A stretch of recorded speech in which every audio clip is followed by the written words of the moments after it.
And this morning, my guest is Lola Adibi, who has recently published her book, Rescued from the Jaws of Death, an encapsulate, she calls it, of victory. So you're very welcome this morning, Lola.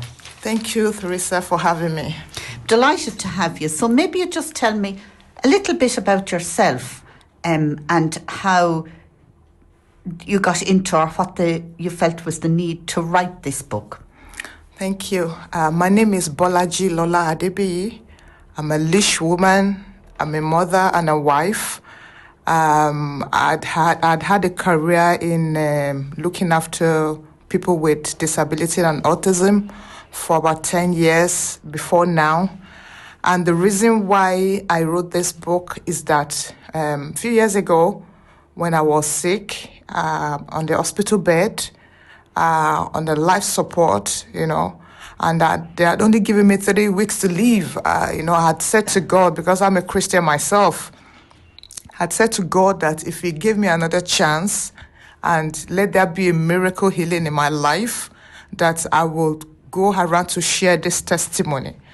And another reason why I wrote the book is that, I just believe that, it will encourage someone somewhere who's going through a similar situation, that there is miracles in our lives. So is this your first book? Is this the first time that you felt you had to put pen to paper? Yes, this is my first book. So can you explain to us a little bit of the illnesses you suffered and the effect that they had on your life and on your family's life? Okay. It had started with a simple cough, and after several medications with the GP, the cough will come back. And by the time I went to my GP the third time, he said, just go to the hospital. And I went to the hospital, and further treatments and medications and antibiotics and steroids were administered. And, but I still wasn't feeling well. And, I was discharged home with more antibiotics. And I had a wedding to attend during that time, and I'd gone to the wedding. And while we were in the church, I had fell down and I had had a stroke. My daughter was beside me in the church, and all I remembered her saying was, "Mommy, get up, you're falling. I knew I was falling, but I had no control over what was going on in my body. And I woke up in the hospital, in this hospital, and, I was seen by the professionals, and they said I had had a stroke. And I was in unbelief, because I work in the medical professions myself. I knew the impact of stroke.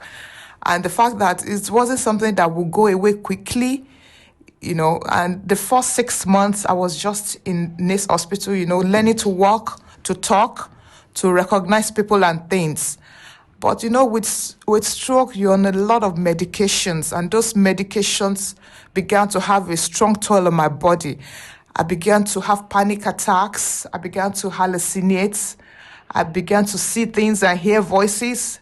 I think it was the effect of the medications that I was on. They were interacting on one another and on you. And on me in particular. So did you get very downhearted at that stage, or how did you cope with that? I was depressed at that stage. And, I have great family, my husband and my children. And I have this great community of Christians in my local church who came together every day, to intercede for me. And the initial first 6 months, I couldn't pray because I wasn't well. Mentally I wasn't well. If you ask me a question, it will take me like 5 minutes to respond to your question. I was slow in speech. I was slow in taking information as well. So with all that complications, I wasn't going to go home. But I remember the Christmas of that year, they reluctantly let me go home for Christmas. And while I was at home for Christmas, I was having another stroke. So I was rushed back to the hospital. So on top of the first stroke and its complications, you then suffered a second one. I suffered the second one. And, I hadn't even recovered from the first one. even at those times, I couldn't hold a cup of tea. I was shaky. I was low. I think I was depressed as well because I couldn't say much. I just looked on and looked on. I couldn't sleep at night in the hospital because I was afraid of dying. Afraid that if you fell asleep, you wouldn't wake up. I wouldn't wake up, I was afraid, and the fact that they told me my heart functioning was dropping. At that time, it was at 15%, and the doctors and nurses wondered how I was even able to stay alive at a heart function of 15%. But I knew that was true because I couldn't complete a task. I was easily exhausted. I just wanted to be in bed all day. I had no energy, I had no strength, I had no motivation. And how did your children, because you have 3 lovely girls, how did they cope, as well as your husband, with the change in mum? I know they visit me every regularly. My husband will visit like 4 times a week. And the kids were in school. He wanted to keep them as normal as possible. Not easy. Yeah, but he managed to keep them in school and encouraged and motivated them that, look, mom is going to be okay. And because when they came, they do see me, and I try in my pain to be normal, to talk to them about how school was and all that. But when you had difficulty in formulating the answers to questions they asked you, that must have been very difficult for you. Yes, initially they wouldn't even ask me questions. They just wanted to come and see me. I'm sure that Dad would have told them that just see her, don't talk too much because she wouldn't be able to respond as much. So they just came the first few times they just came and they saw me. But as time went on, I was able to recognize people and things. And when I was having another stroke at home and I was rushed back to the hospital, that was when they realized that I had so many other complications. And at that time, my heart function had dropped to 10%. And they were going to do dialysis because every other organ was in trouble, They were going to do dialysis, and miraculously I started making urine, but they still knew that issue was there, that I needed a new heart. So the doctors managed to get me a bed in the Mater Hospital, where I was admitted in January of 2017.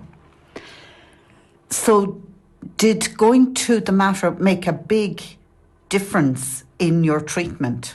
Absolutely, it did, because I was admitted to the CCU of the Mater Hospital. I mean, they knew what they were doing there, they knew what I needed, and that was a new heart that I needed, a heart transplant at that stage.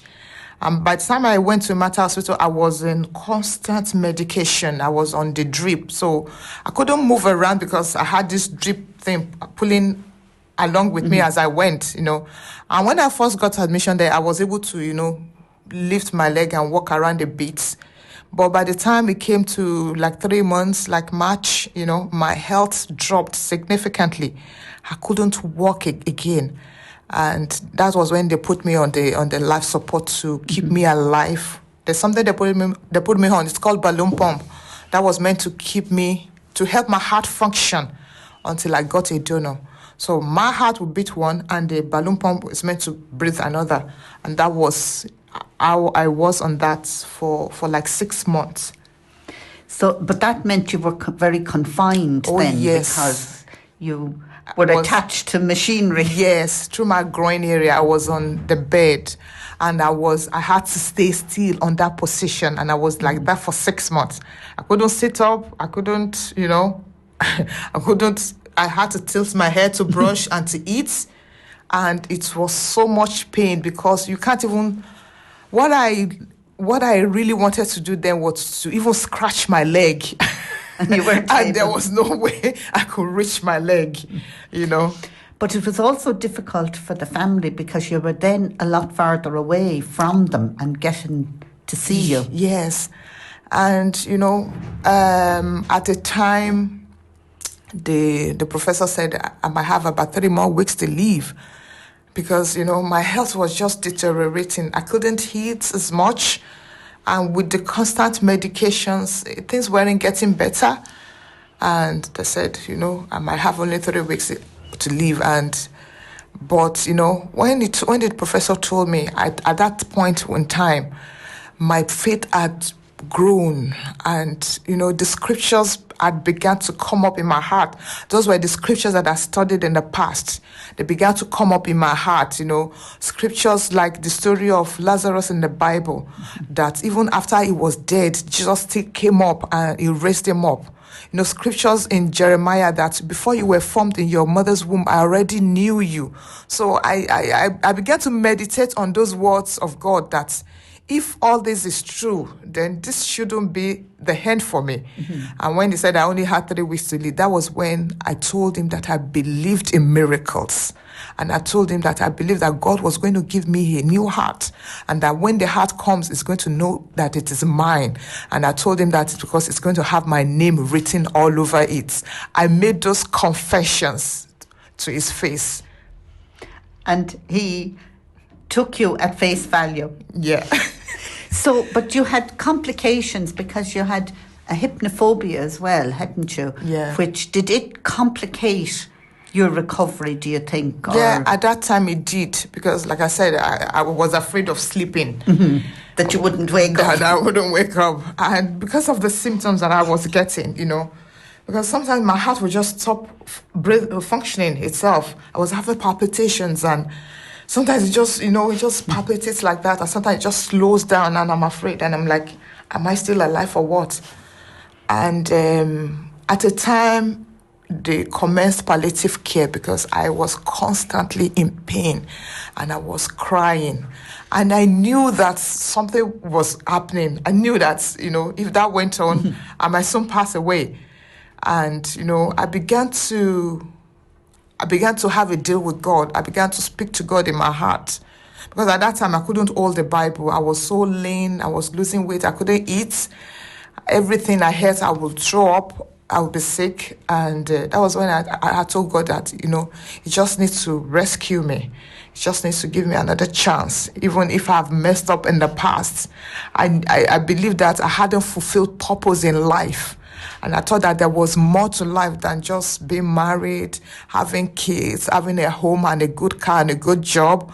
I believe that there has to be more to life. And I thought in my head that I hadn't fulfilled that purpose, the reason why I came to this world. And that was the chance that I was praying and asking God for. And He obviously heard you. But were there issues? Hospitals have a routine, and I suppose every hospital has a basic routine, but each unit will have their own routine. Yeah. Did you find that there were irritants for you within that hospital routine? Like, did things bother you, or? What bothered me was the food. The hospital food is horrible. So for me, I'm from Africa, and I love my spices, and well, you won't get those. No. So that was frustrating for me. Every day is the same taste. The same taste. And because I'm waiting on a life support, I had to eat clean. That means there was no salt, there was no sugar, The definitely food just tasteless. Blank. Yeah. That was frustrating for me, yeah. And very hard if you haven't much appetite. Yeah, exactly. To eat something that isn't appetizing. Yeah. The smell itself just puts me off. I haven't tried it, but, when you're in that environment, you just feels fed up with everything, So that was just an added burden. Yeah. I mean, the nurses are great. The doctors were amazing. But it is what it is. And the hospital bed is not something you want to try. They even tried to change my bed several times, but it's still not right. It's not right. It wasn't right. So what do you think most affected or helped your recovery? Because you're certainly very much alive and together today. Yeah. What helped me was my faith in God.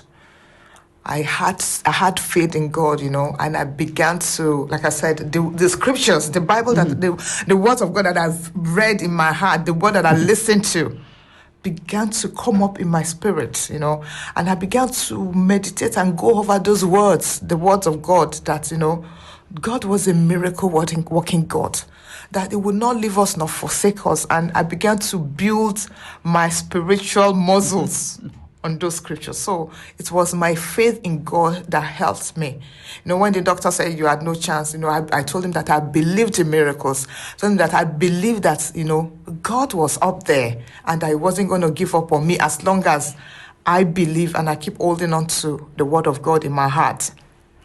So you obviously started to improve believing in that. Yes. That your faith was so strong. Yeah. So you got a chance then to go out to the National Rehabilitation Centre in Dunleary, did you? That was before the transplant. I went to the rehab after the stroke from Nace Hospital. Oh, from Nace. Yeah, but that didn't work out well because I wasn't well. You still weren't well enough. Yeah, I wasn't well, So how did you find after the transplant? After this transplant, of course, I had to stay in the hospital for a few more weeks to get healing, and I was home and I had to do rehab. I had to do a lot of rehab, because I hadn't used my legs in about 2 years. So that was a major thing. And it was still difficult getting out of it because your body felt heavy and recovery was quick, Thank be to God, it was easy because I have a lot of support from my family and my friends at large. But it still meant a lot of work for you in a weakened state because you were weakened before your transplant, so naturally you still had that body weakness while your heart was functioning then. Exactly. But then you had to be careful about infection and all the rest. Yes, infection was... The first 3 months, I wasn't even allowed in a public place or go out for dinner or anything because of the risk of infection. It was that's a major thing because of my anti-rejection medications and all that. But I think I've gone past that stage now. I'm safe, Yes, but you were going home to a young family. Exactly. So you had to teach them. I was still isolated, If they had a cough, they were gone. They weren't going to come near me or give me a hug or something. Exactly. And that's hard too. Yeah. It was hard on you, but it was also very hard on the children. Yeah, because I wanted to hug them. Coming home after about 2 years, I was in hospital for 21 months in all. So coming home, I just needed a hug, but, you had to wait.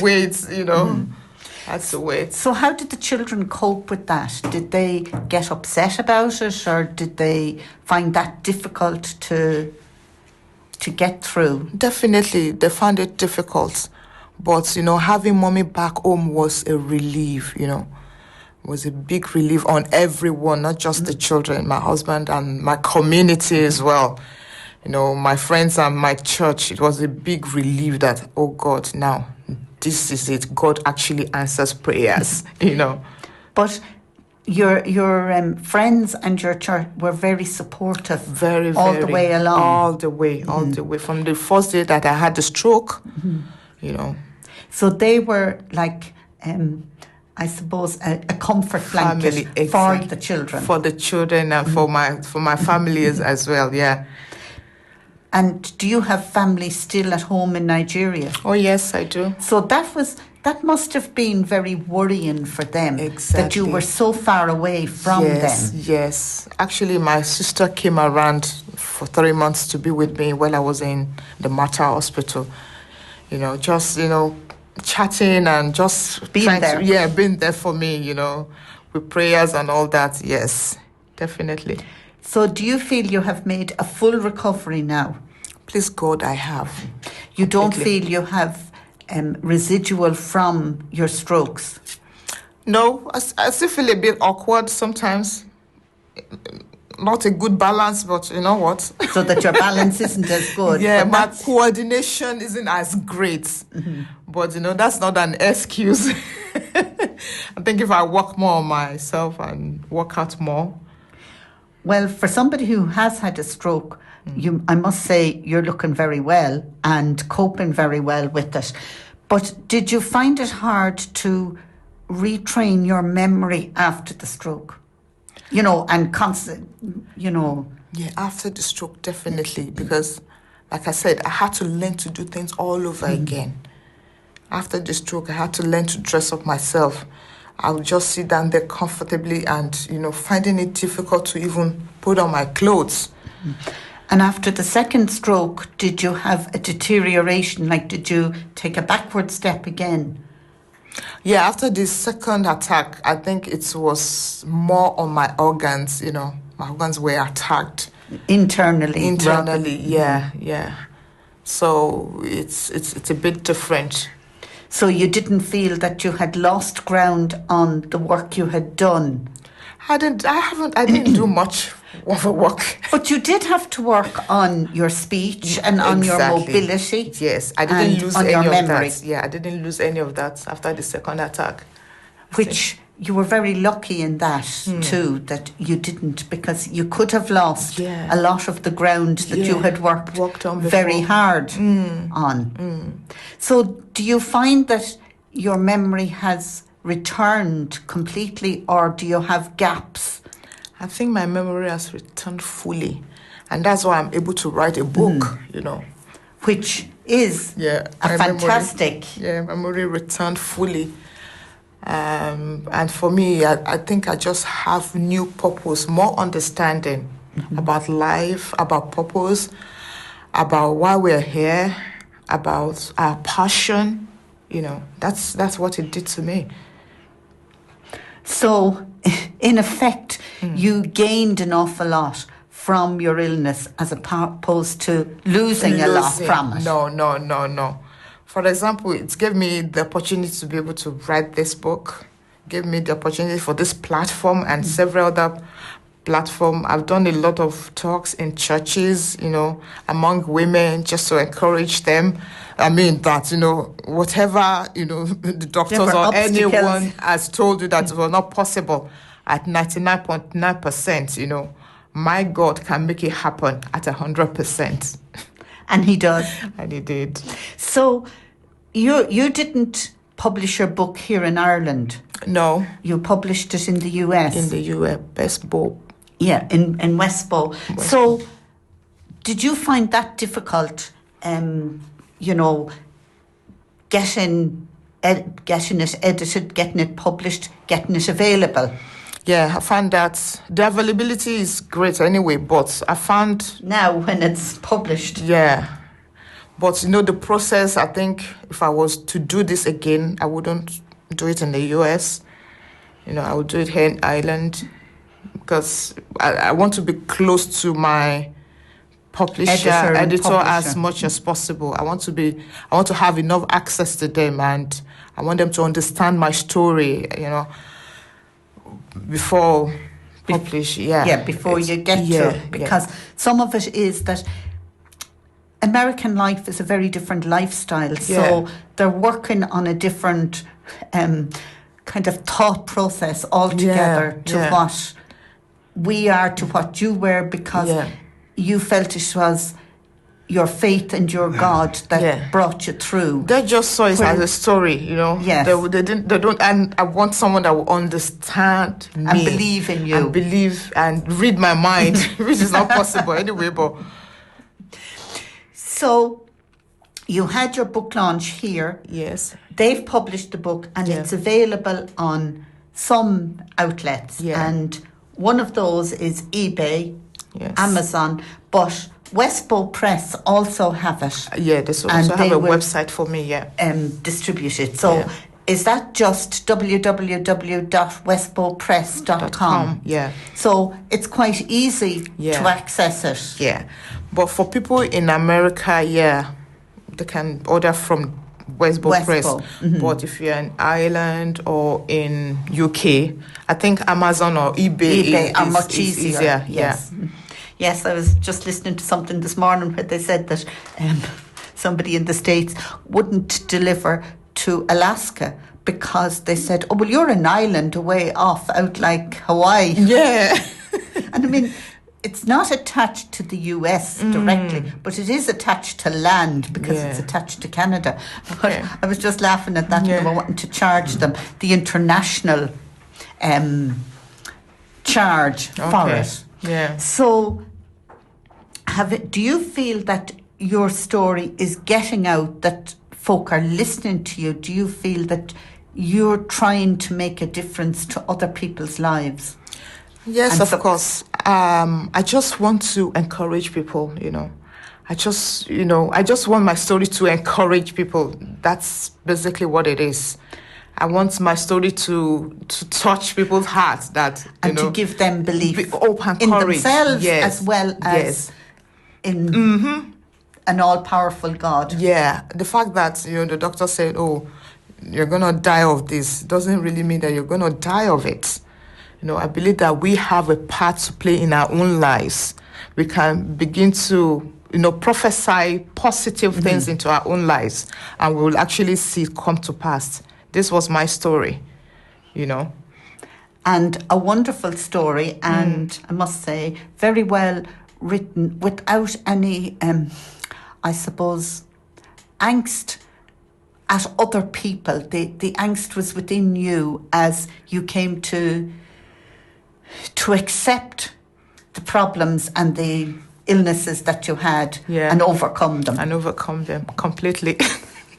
So it's been wonderful talking to you. I wish you the best of health and the best of luck in your endeavours to share your story with other folk, everybody, anybody. All doesn't have world. To be women, can be men as well. Men can still feel down. Yeah. And sometimes maybe find it harder to accept illness than we as women do. So on International Women's Day, it's Slán Leat, God bless, and good reading from Teresa Quinn.